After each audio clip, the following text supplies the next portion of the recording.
기도하시겠습니다. 감사하신 아버지 하나님, 오늘도 우리에게 강건함을 더하여 주셔서 모든 육신의 피곤함을 물리치고 주의 존전에 나와서 또 새벽 제단으로 영광 돌리게 인도하심을 감사합니다.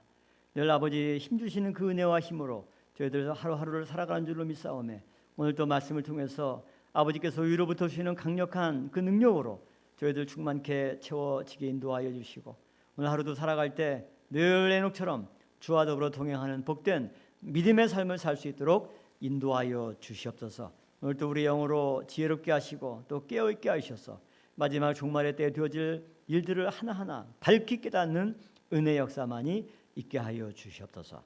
모든 것 주께 맡겨오며 예수님의 이름으로 감사 기도 올려싸움나이다. 아멘. 오늘 요한계시록 9장 13절부터 21절까지 말씀 보도록 하겠습니다.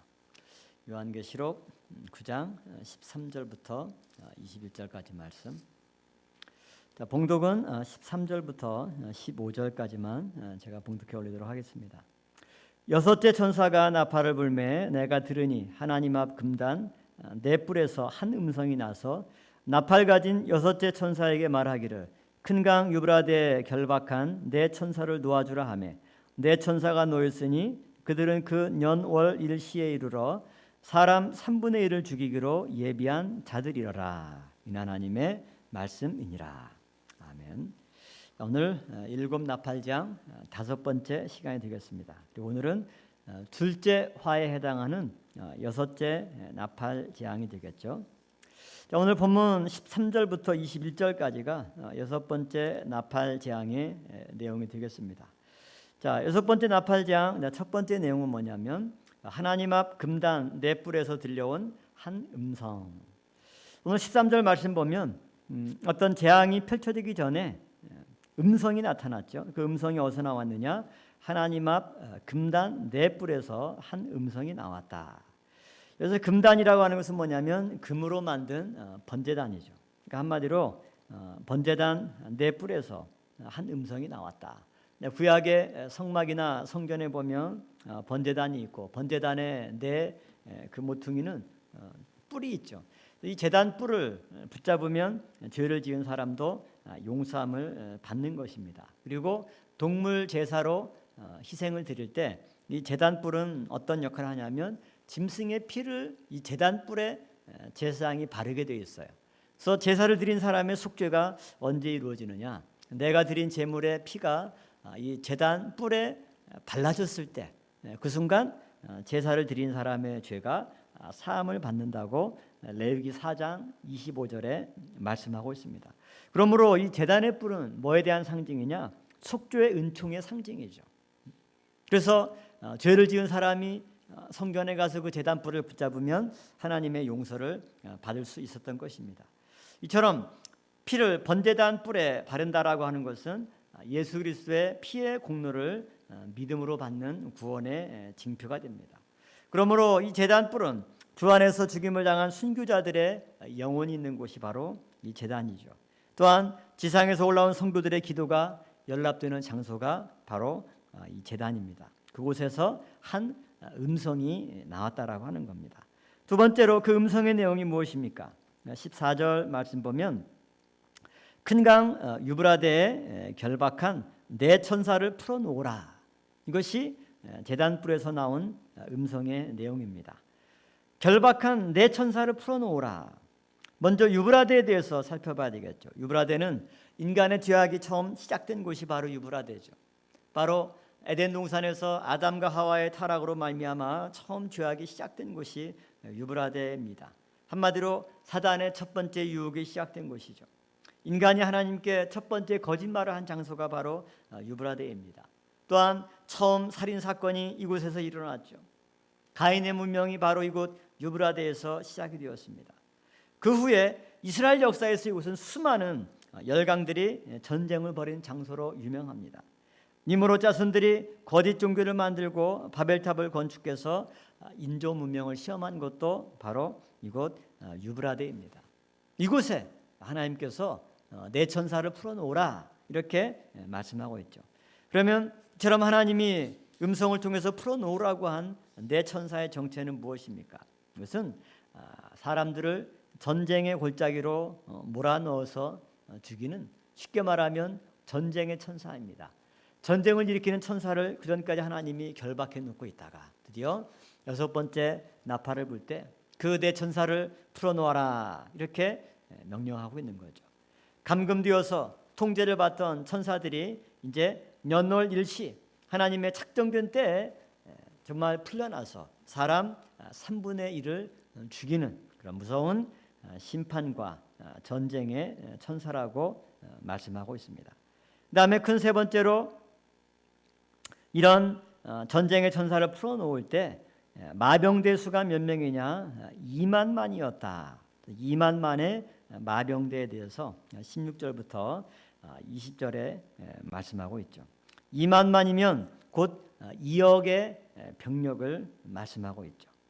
이 2만만의 마병대는 어떤 권력과 전술을 가지고 일을 하는가? 17절부터 20절까지 내용을 쭉 보면 그들은 초현대 무기로 무장을 하고 있는 것을 볼 수가 있죠. 이같이 17절 말씀 보면 이같이 이상한 가운데 그 말들과 그 탄자들을 보니 불빛과 자줏빛과 유황빛 흉갑이 있고 또 말들의 머리는 사자머리 같고 그 입에서는 불과 연기와 유황이 나오더라. 이것은 그 당시 기준으로 보면 그야말로 최첨단 초현대식 무기로 강력한 무장을 한, 그야말로 중화기로 무장한 강력한 파워를 가진 존재인 거죠. 또 그 말들의 머리는 사자와 같다 이렇게 표현하고 있죠. 머리가 사자 머리 같다. 그러니까 짐승의 왕이 사자 아닙니까? 사자 머리 갈기를 휘날리면서 한번 부르짖어 보세요. 모든 수풀의 짐승들이 다 떨며 도망갈 수밖에 없습니다. 이처럼 그 말들의 머리가 사자와 같다. 이것은 무자비의 표상이고 정복의 상징이죠. 말처럼 빠르고 오래 달릴 뿐만 아니라 사자처럼 잔인하고 강력한 힘을 가진 거죠. 바로 재빠른 기동력과 기민성을 나타내는 그런 표현이 됩니다. 또 입에서는 불을 토하는 그런 군마죠. 입에서 불과 연기와 유황이 나오더라.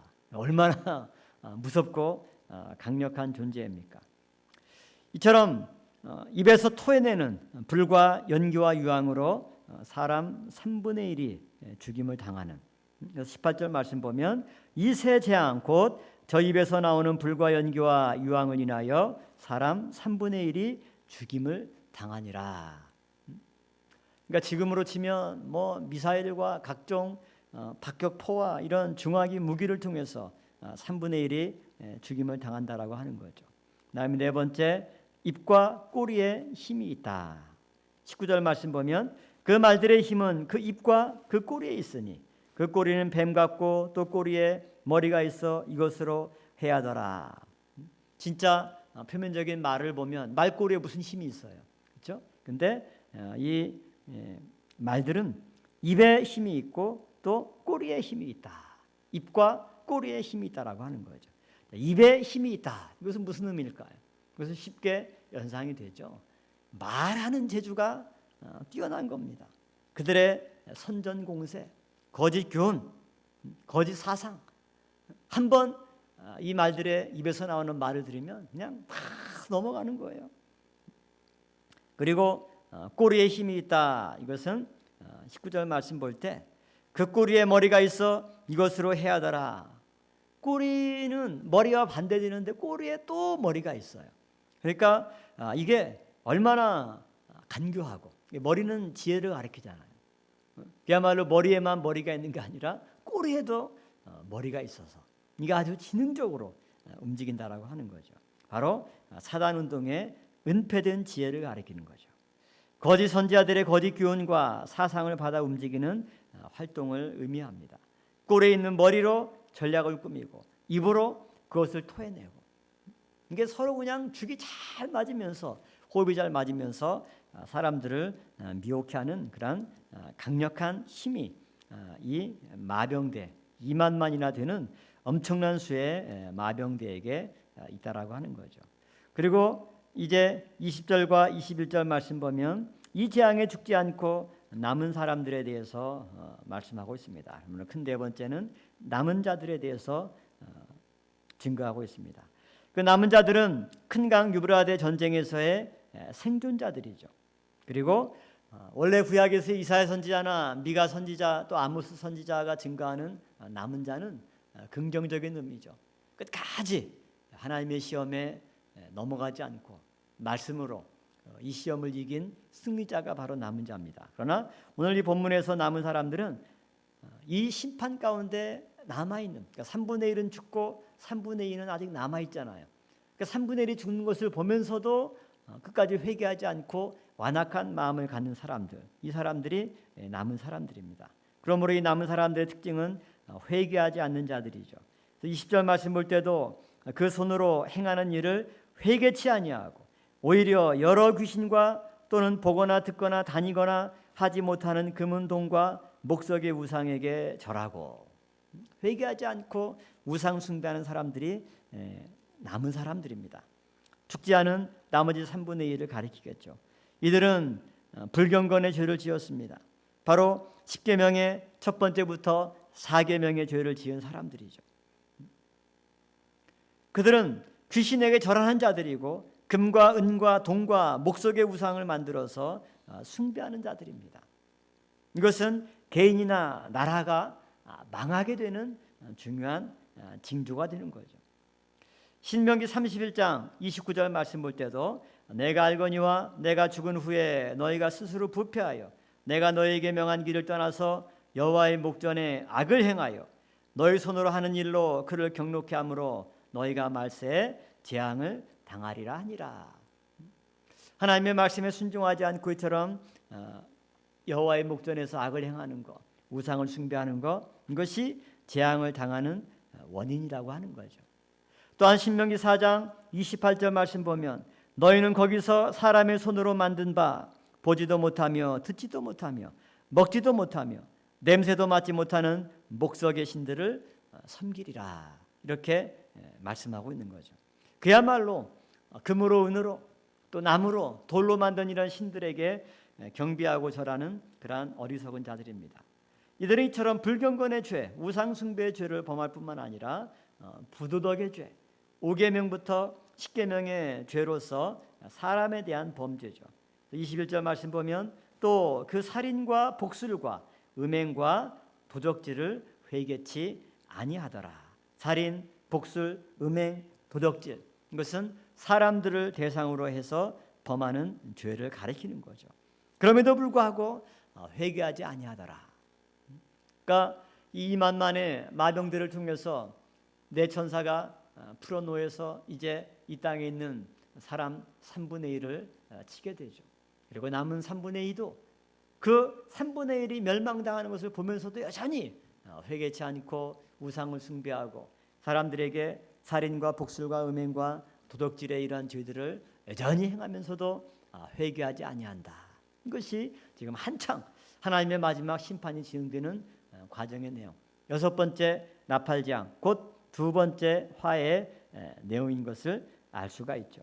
여기까지 이제 9장의 내용이 끝나게 되고 마지막 7번째 나팔재앙이 울리기 전에 다시 잠시 10장, 11장, 12장 말씀 보면 이제 중간 계시라고 해서 하나님의 심판이 보류가 되고 새롭게 힘센 천사와 작은 책, 또 두 증인, 또 교회를 해산하는 여인의 모습, 이런 내용들이 잠시 중간 계시로 나온 이후에 다시 마지막 7번째 나팔 재앙의 역사가 일어나게 되는 겁니다. 오늘 여기까지 살펴보는 가운데 마지막 하나님의 이런 종말의 역사가 얼마나 강력하고 무서운 것인가, 그것을 깨닫고 우리의 모든 죄악들을 온전히 돌이키고 회개하는 가운데 주님의 품 안에 온전히 거하는 늘소만교회 성도 여러분 되기를 주님의 이름으로 축원합니다. 오늘 그런 믿음으로 오늘도 나라 민족을 헐머쥐고 우리 늘소만교회, 특별히 본교회 당회장 선거 속교회 가운데 선출될 수 있도록 또 우리의 모든 성도들의 가정마다 평안함과 또 형통함의 역사가 있기를 위해서 아멘 할렐루야 또 힘있게 통성으로 기도합니다. 두 손 드시고 아멘 할렐루야, 아멘 할렐루야, 아멘 할렐루야.